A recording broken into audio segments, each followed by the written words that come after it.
qué. Los datos cualitativos se utilizan para evaluar y describir. Cuando un investigador busca estos datos, está buscando descripciones no numéricas o cuantitativas. Para recabar datos cualitativos, los investigadores cuentan con una gran variedad de instrumentos, algunos de los cuales son muy simples, pero el proceso cualitativo no es lineal ni lleva una secuencia como el proceso cuantitativo. La recolección de datos ocurre completamente en los ambientes naturales y cotidianos de los sujetos e implica dos fases o etapas. Al ingresar al campo por el simple hecho de observar lo que ocurre en él, estamos recolectando y analizando datos y durante esta labor, la muestra puede ir ajustándose. Muestreo, recolección y análisis resultan actividades casi paralelas. Lo que se busca en un estudio cualitativo es obtener datos de personas, seres vivos, comunidades, contextos o situaciones en profundidad, en las propias formas de expresión, de cada uno de ellos. Ahora, ¿cuál es el instrumento de recolección de datos en el proceso cualitativo? El propio investigador.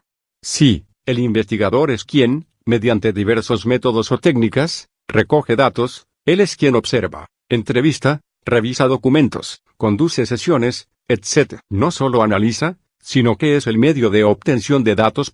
Él genera las respuestas de los participantes al utilizar una o varias herramientas, además recolecta datos de diferentes tipos, lenguaje escrito, verbal y no verbal, conductas observables e imágenes. Es importante que el investigador cualitativo tenga presente que debe respetar siempre a los participantes. Las principales herramientas que el investigador cualitativo puede utilizar son las siguientes.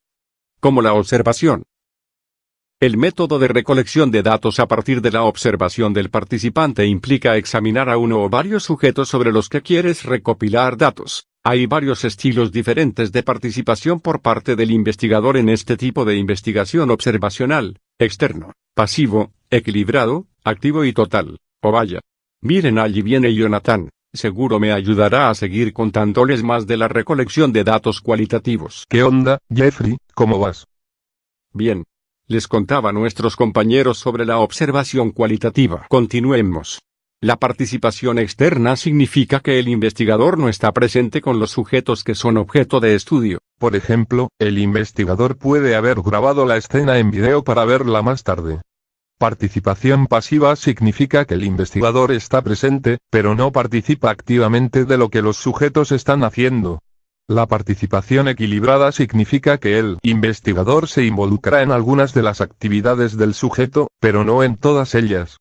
Esto difiere de la participación activa, en la que el investigador hace la mayoría de las cosas que los sujetos están haciendo. Participación total significa que el investigador está haciendo todo lo que los sujetos están haciendo. Sí. Cuando un investigador hace observaciones y registros de notas de campo de eventos o interacciones, podrá ser capaz de capturar interacciones sutiles y conexiones entre los participantes del estudio que podrían facilitarle un buen entendimiento del tema de investigación. Los registros de los investigadores, interacciones verbales y físicas entre los participantes. Estas notas de campo son luego revisadas y codificadas para identificar los temas y patrones que cuenten una historia. Jeffrey, ¿pero qué otros instrumentos existen? Ja. Se ve que no has estudiado, ¿verdad? Pues la entrevista es otro instrumento. Ya me acordé. Consiste en hacer preguntas a un sujeto o grupo de sujetos y registrar las respuestas. Una pregunta en una entrevista cualitativa debe generar una respuesta abierta. Bueno, está bien.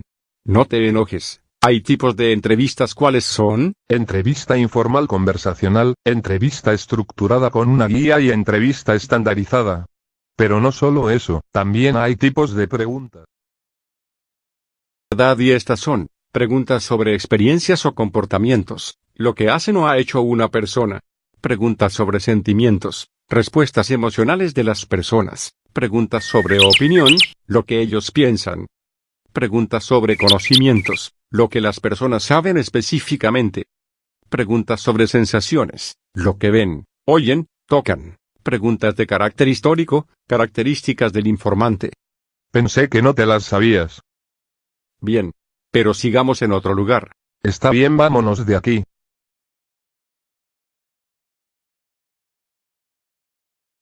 Espera, ya me cansé. Pero no me has dicho qué otro instrumento hay. A ver. Están sesiones en profundidad o grupos de enfoque, biografías, análisis de documentos. ¿Qué son los grupos de enfoque? Ja. Ahora, ¿quién es el que no ha estudiado? Es una entrevista grupal en la que se reúnen de 3 a 10 personas, dependiendo de la complejidad del tema a tratar, con el propósito de conversar en un ambiente relajado e informal, bajo la conducción de un especialista en dinámicas grupales.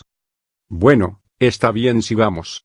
El de análisis de documentos materiales y artefactos diversos son una fuente valiosa de datos cualitativos para el investigador, ya que le permiten entender el fenómeno central de estudio, sobre todo cuando se trata de conocer los antecedentes de un ambiente, las experiencias, vivencias o situaciones y su funcionamiento cotidiano. Y biografías es una forma de recolectar datos de amplio uso en la investigación cualitativa. Puede ser individual o colectiva, y hay mucho más de qué hablar. Si es verdad, nos falta hablar de triangulación de datos. Es una técnica para analizar los datos cualitativos.